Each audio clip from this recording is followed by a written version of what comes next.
My cheating affair felt liberating until my husband's cold-blooded revenge left me bankrupt, jobless, and disgraced in front of my own children.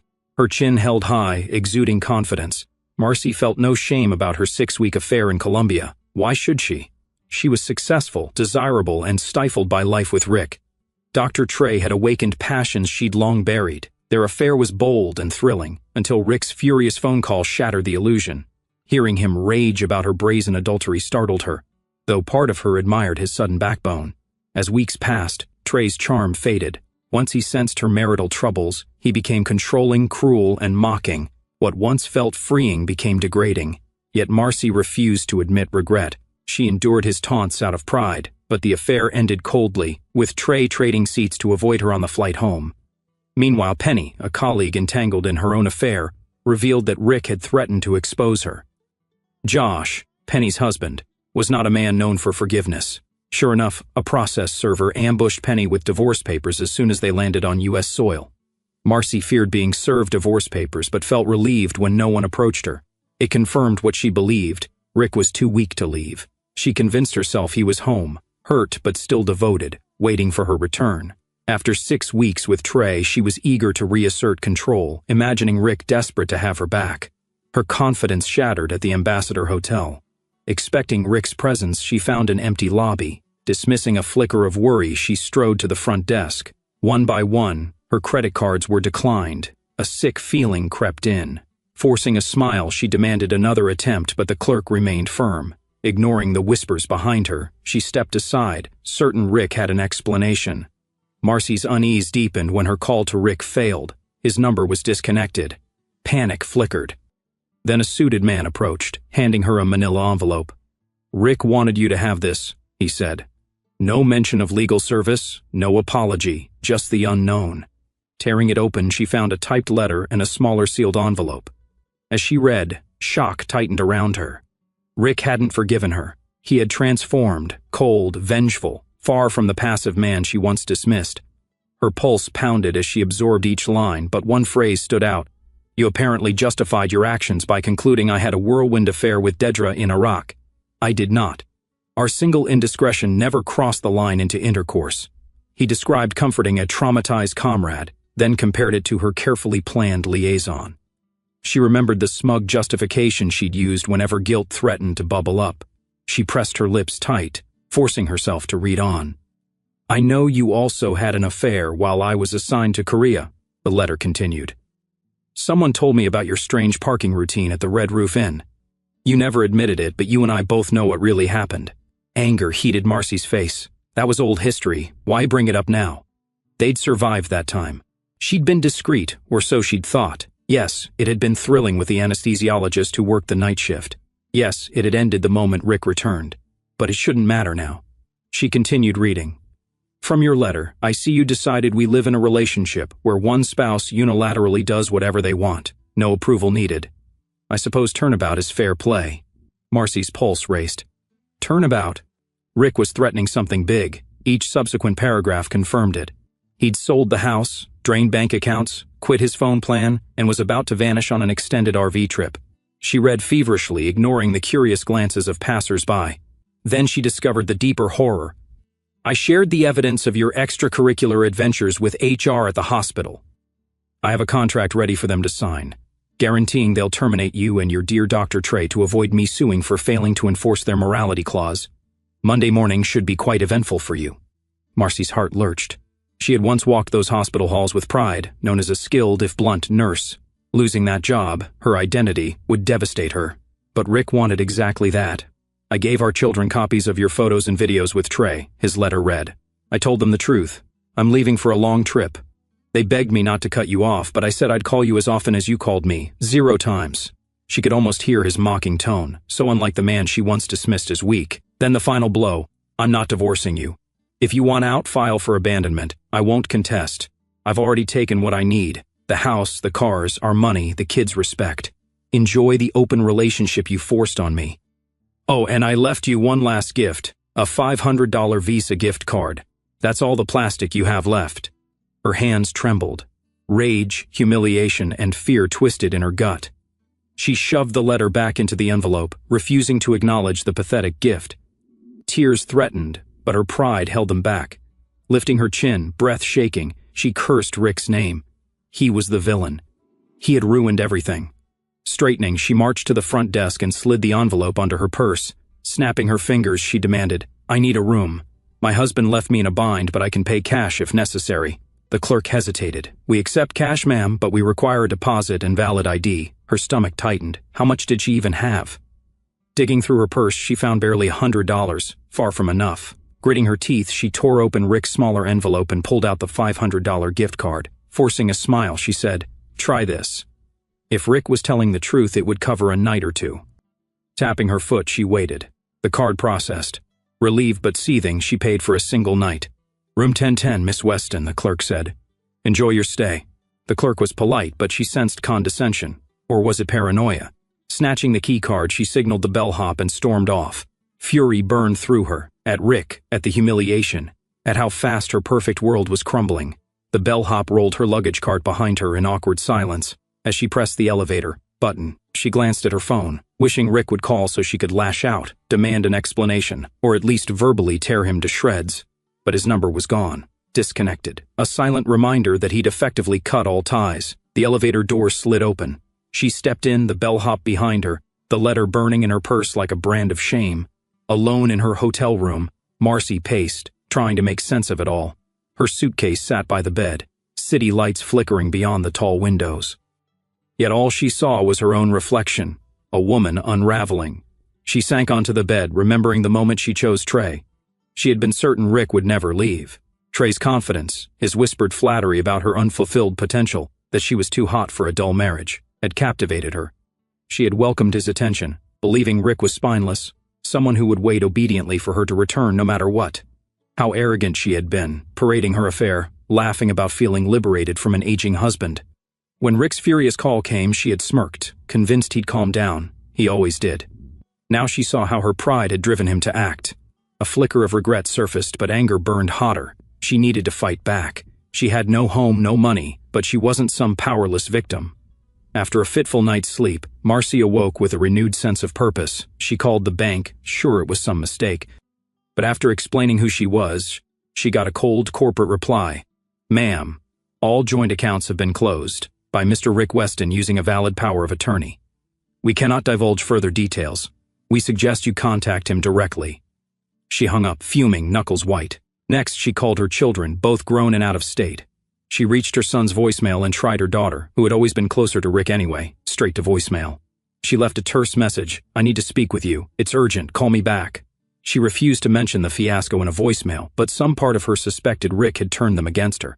Next, she dressed in crisp slacks and a fitted blouse, hair pinned neatly, and took a taxi straight to the hospital. If she could cut off Rick's sabotage at the source, maybe the HR department would dismiss him as a bitter spouse spinning lies. After all, she'd earned the respect of her department head.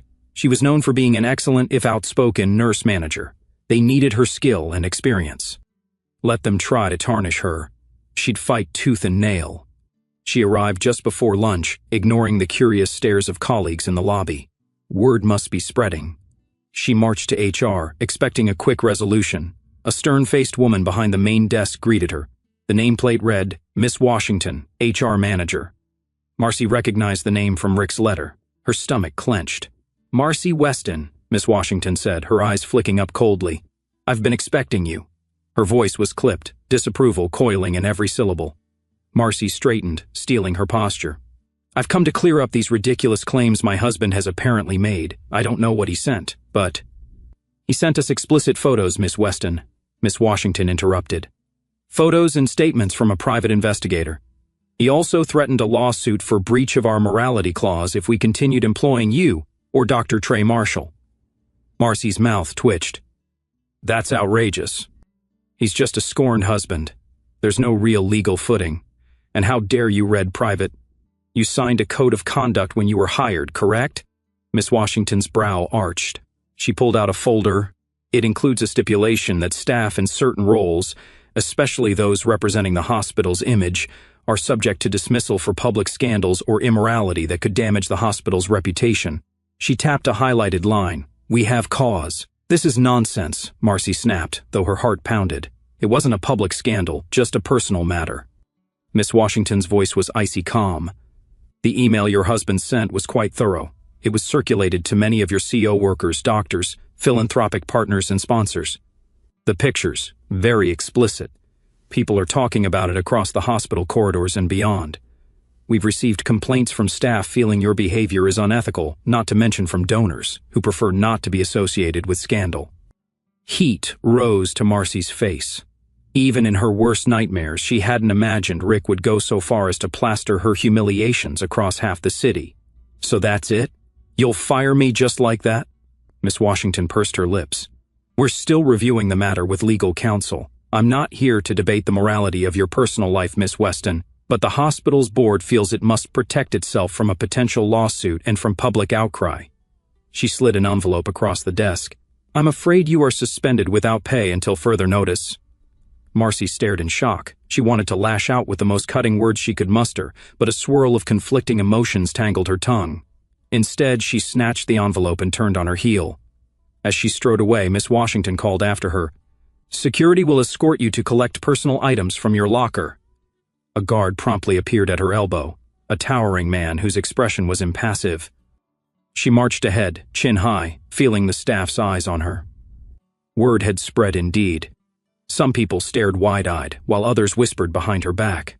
Marcy felt the humiliation sink deeper, fueling her rage. She found Dr. Trey near the nurses' station, cornered by a cluster of staff. His face was pale, sweat beading on his forehead. A few nurses who once admired him stared with undisguised contempt. He saw Marcy and scowled, though there was fear in his eyes. "What the hell is going on?" Marcy demanded. Trey parted from the staff, grabbing her arm to lead her aside. "Your psycho husband," he hissed in a low voice, "sent pictures and videos to HR. He's completely torpedoing my career. I'm under investigation. This is insane." Marcy pulled her arm free. "My psycho husband? You had no problem humiliating me with your little games in Colombia. You think I wanted to be plastered all over email newsletters? I'm about to lose my job too." He glared at her. "Don't pin it on me. You're the one who was busy whining about your soft husband, telling me you basically had permission to do what you wanted. If I'd known he was a twisted snake, I'd have stayed the hell away."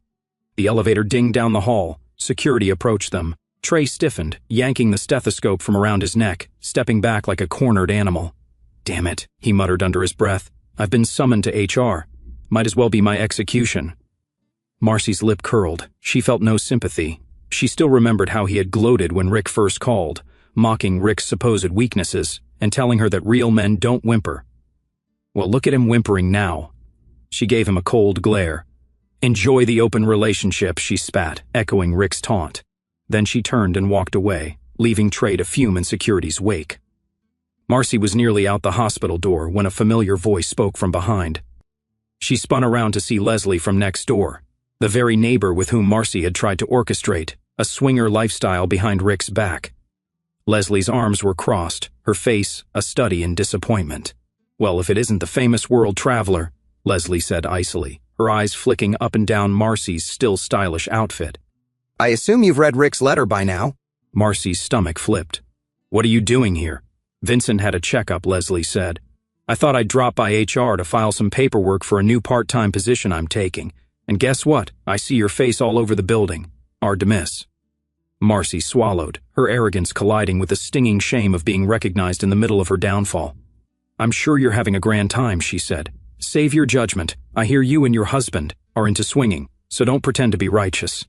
Leslie's lips parted in a bitter laugh. "Swinging, yes, but not cheating. There's a difference. Vincent and I share everything openly, no lies or secrets. You tried to rope me into your fling with Trey behind Rick's back. That's not how it works. You got yourself into this mess." Marcy bristled. "Don't you dare lecture me. You fed ideas to me for months, flaunting your open lifestyle, and look what it did to my marriage." Leslie shook her head. "Don't blame me for your choices. Rick's a good man. If you'd had an honest conversation with him, who knows what arrangement you could have reached. Instead, you lied, manipulated, and humiliated him. I had no clue you never even told him about your plan." Marcy clenched her fists. "You're defending him after he's destroyed my entire life? He sold my house, took my money, turned everyone against me. He's the real monster here." Leslie's gaze hardened. "You made him that way. Actions have consequences, Marcy. I told him as much over dinner. He wasn't interested in sleeping with me, by the way. He found the idea nauseating, given how you tried to drag us into your deception. Fire lanced through Marcy's cheeks. She wanted to hurl an insult, but the words wouldn't form. Finally, she managed to sneer. Tell him I hope he has a great life in that crummy RV. You can both keep your sanctimonious nonsense. She pivoted on her heel and stalked off, ignoring the gathering stares. By the time Marcy left the hospital, dark clouds loomed and rain fell in sync with her mood. She was suspended, likely to be fired. Her credit cards were canceled. The house she once called home now belonged to a young couple. She pictured the backyard deck where she had once dreamed of freedom. Now it was theirs. Digging out her phone, she called 2 former coworkers for help. One, hesitant, mentioned Rick had sent evidence. The other refused to answer. Their rejection fueled her anger. So what if she'd strayed? Marriages survived worse. How dare they judge her? With nowhere to go, she returned to the Ambassador Hotel, forced to survive on Rick's humiliating gift card. In the taxi, she simmered. She had to find Rick. She tried old neighbors, even the real estate agent who had sold them the house. No one answered. He had erased every trace of himself. That night, Marcy stayed in her hotel room, staring at the city lights mocking her with their normalcy. She checked her phone, no calls, no texts, no support. But her inbox overflowed. Daring to look, she found forwarded emails from Rick, photos of her in bed with Trey. Disgust twisted in her stomach. The subject line stung. My wife's new life, doctors without morals, open relationships her side only. He had sent them to friends, family, even church acquaintances. Rage shook her. She paced, imagining revenge, suing him, dragging him to court. But was it slander if the photos were real? He had the upper hand. Collapsing onto the bed, she gripped the sheets, seething. How could he do this? He had turned their private mess into a public scandal. If only he had handled it quietly, they could have salvaged something. Instead, he was tearing her life apart piece by piece. Still, a small voice inside her whispered that she had lit this fuse. She quickly crushed that thought. Morning brought a flicker of hope. Her daughter returned her call, leaving a voicemail that was heartbreakingly stiff. Mom, I just got your message. I'm not sure what to say. Dad told me everything. We saw the photos. He was thorough. I'm really disappointed, Mom, and I'm worried about him too. He's hurt and bitter. He said he's leaving for a while. Look, I love you, but I can't support what you did. I don't want to be in the middle of your war with Dad. Maybe someday we can talk, but I need time. I'm sorry. Marcy closed her eyes, tears threatening. Her own daughter had condemned her. She called again, voicemail. She tried her son. No answer. Desperation crept into her voice as she left a message. Please, just let me explain. It's not what it seems. But she knew Rick had controlled the narrative. She spent hours searching for lawyers hoping to sue Rick, but every firm rejected her. One was blunt. If the evidence is real, it's not defamation. And without money, you can't challenge asset sales. She hung up, cursing. She had nothing, no job, no assets, no support. For the first time, true desperation hit. That afternoon, a strange email appeared. Her heart jumped. Rick? She opened it, scanning quickly. Marcy, you're probably ignoring me, but I'll try anyway. I set up this temporary email, so don't bother tracking me. I'll shut it down soon. Now you know how it feels to have your life twisted without your say. You created this system. I left a few of your things in a storage unit, address below. Just random knickknacks, old letters, nothing valuable. It'll be unlocked Saturday, 8 a.m. to noon. After that, it's all gone. Don't expect me to be there. I've already started my trip. Let's say I'm a few states away. The open road is beautiful. I guess this is me being generous one last time. I'm only doing it because I used to love you, and I know you might want some trinkets from your past. Or maybe not. Marcy's chest clenched. He was systematically erasing her from their life, but there was a twisted courtesy to it. He was giving her the option to salvage a box of scraps. She typed a furious reply, only to see the email bounce back with an error. The address had already been deactivated. Damn him. At 7:45 a.m. that Saturday, Marcy stood in a deserted alley of grimy storage units, the sky overhead a dull gray. She'd spent another night at the hotel, her gift card quickly depleting. She'd barely eaten, hoarding what little was left for lodging. Exhaustion weighed her down. The rolling metal door of the indicated unit was padlocked. She glanced at her phone, 7:58 a.m. Would Rick keep his word? Right on time, a local manager wandered by, fiddling with keys. You Marcy Weston? He asked in a bored tone. She nodded. He unlocked the padlock, rolled it up, and said, I was told to open it at 8. I'll lock it back up at noon if you're gone. She stepped inside, her eyes adjusting to the dim light. She saw 4 or 5 boxes lined up, each labeled in Rick's familiar handwriting. Junk, MK keepsakes, letters, and, ironically, Marcy's indulgences. She cracked open the flaps, rifling through them. She sank to her knees, rummaging, emotions swirling. She felt weirdly exposed, as if Rick were still orchestrating her humiliation. She came upon an old photo of them both, smiling widely on a ski trip 2 decades earlier. In that snapshot, he held her hand, eyes bright with love. A pang of nostalgia stabbed her, followed immediately by the bitter taste of how everything had ended. She tossed the picture aside angrily. Time crawled.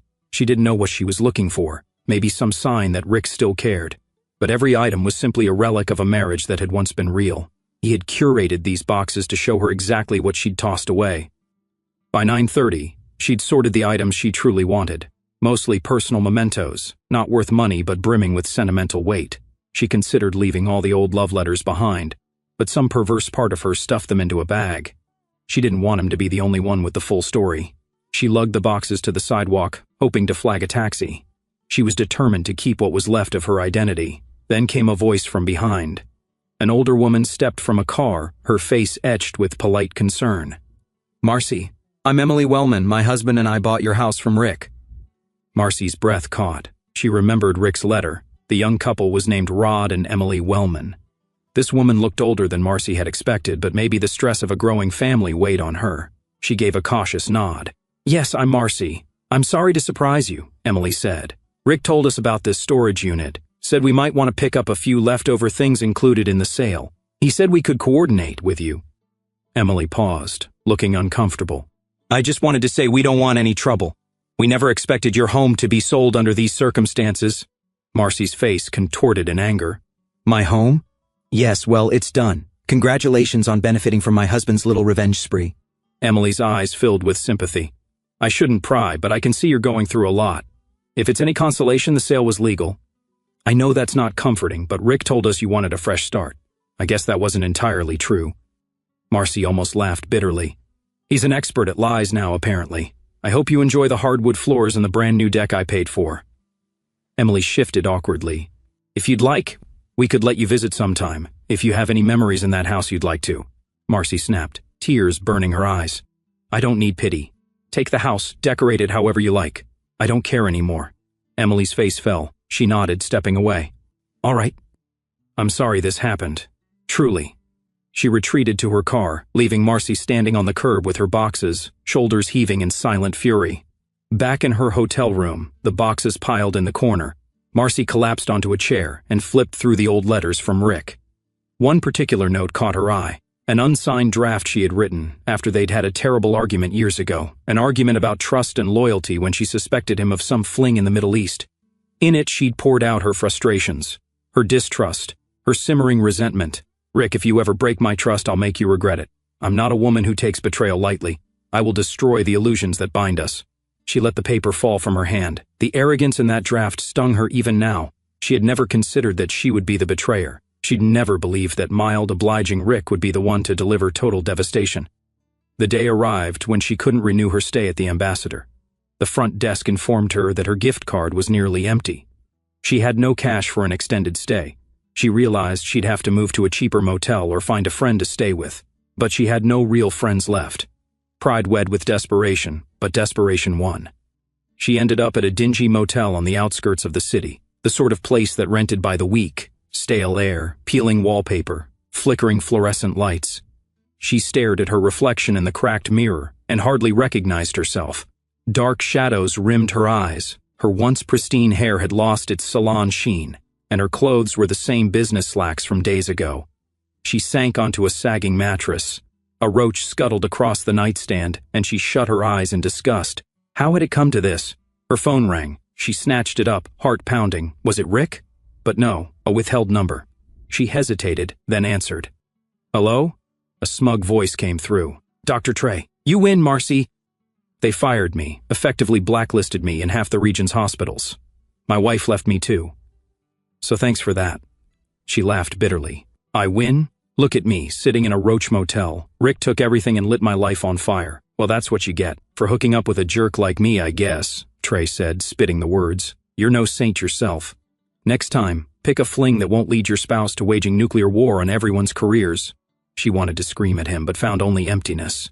After a few seconds of silence, Trey hung up. She tossed the phone aside. The last faint glimmer of excitement she once felt with Trey was now replaced by utter loathing. In a moment of pettiness, Marcy decided to do one last reckless thing. She still had the phone number of an old buddy of Rick's from the military, a man named Ferris. She recalled Rick used to share details about his travels with Ferris. If anyone knew Rick's whereabouts, maybe Ferris would. With trembling fingers, she dialed. Ferris picked up. Hello? Her voice was tight. Ferris, it's Marcy Weston. He sighed audibly. Yeah, Marcy. Rick told me not to talk to you. Her nerves flared.